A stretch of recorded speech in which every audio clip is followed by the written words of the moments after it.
视角看韩国美食节目，韩定时吃点泡菜摆10几个碗，到底是美食传统还是寒酸的仪式感？我是一个韩国电台记者，今天我们来到全罗道老市场，探寻一家性价比超高的家庭韩定时餐厅。韩定时又称韩国式客饭、韩式套餐，是韩国传统饮食文化的集中体现，起源于旧时代的宫廷，讲究将餐桌上摆放数不清的菜式。但是随着朝鲜王朝的没落，本来只有贵族们才能享用的韩定时逐渐流落至民间。现在的韩定时主要源自全罗道的南都韩定时和高丽王朝时期的开城韩定时两种流派。今天这家店就是全罗道一家非常具有性价比的家庭式韩定时。每天凌晨4点，大婶就会开始准备当天的菜肴。首先把焯好水的蕨菜切成段，然后在里面放入冷冻的章鱼碎和蒜末，之后放在火上炖煮，等到沸腾之后再往里面放入紫苏粉。紫苏粉中含有多种活性成分，不仅可以去腥增鲜，还有助于促进消化液的分泌，增强肠胃蠕动。随后再放入芝麻，这样一道看起来没啥食欲，但是非常有营养的炒蕨菜就算是做好了。之后把冷冻2年的进口菠菜解冻清洗，随后放入盆中，加点干银鱼、蒜末和盐巴，倒入凉水也上锅炒。3分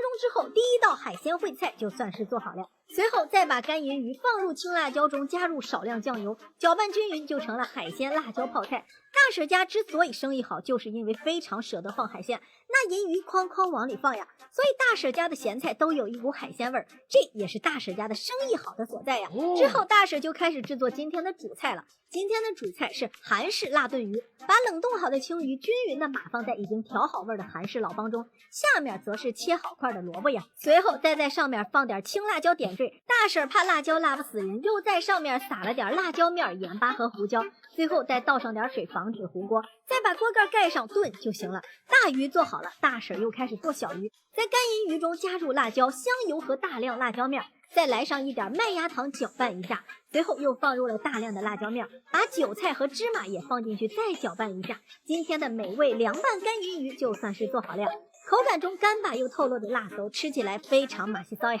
最后再来一个辣椒炒茄子，今天唯一的炒菜也算是做好了。在这个市场里掌握炒这个技能的店家呀，可不多见，恰巧大婶就是其中的一家。所有的备菜都准备完毕，大婶就开始装盘了，把今天现炒的蕨菜和菠菜摆在 C 位，其他的则是昨天没有卖完的小菜，从冰箱里拿出来摆上。这样一看，样式可真是不少，什么辣白菜、辣萝卜，基本上韩式餐桌上的小泡菜，大婶这里都有呀。弄完这些，大婶就开始准备我的韩定时了。韩定时以量少而精致著称，但是大婶家不讲究精致，只讲究仪式感。虽然都是点小泡菜，但是也得每一个都占一个碟子呀。虽然看起来都是黑漆麻糊的，但是每个咸菜品种又都不一样。虽然品种都不一样，但是味道基本都一样，而这也正是韩定时的魅力所在。小咸菜都盛完了，大婶就开始给我盛肉了。每一桌的鱼不多，只有3条，但是咸菜众多呀。我粗略的数了一下，大概是17道，非常符合韩定时桌上摆放数不尽的菜式的要求啊。